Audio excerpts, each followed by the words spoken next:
பொறவாச்சேரி முருகன் கோவிலில் இருக்கும் மூலவரை வடிவமைத்த பிறகு சிற்பியின் கைகளில் இருந்து கட்டவிரல்கள் வெட்டப்பட்டது.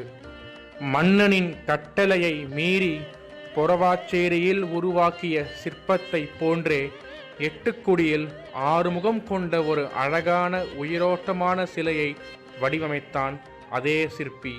அதன் விளைவால் அவனது கண் பார்வையும் பறிக்கப்பட்டது. இந்த 2 கோவில்களின் கதைகளை பற்றி நேற்றும் முன்தினமும் நம் சேனலில் பார்த்தோம். அதன் தொடர்ச்சிதான் இன்றைய பதிவு.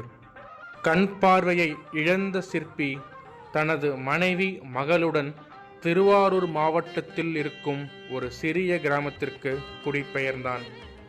கண் பார்வை இல்லாவிட்டாலும் தன் குடும்ப வறுமையை போக்க மகளின் உதவியோடு சின்ன சின்ன சிற்பங்களை செய்து வாழ்ந்து வந்தான் அந்த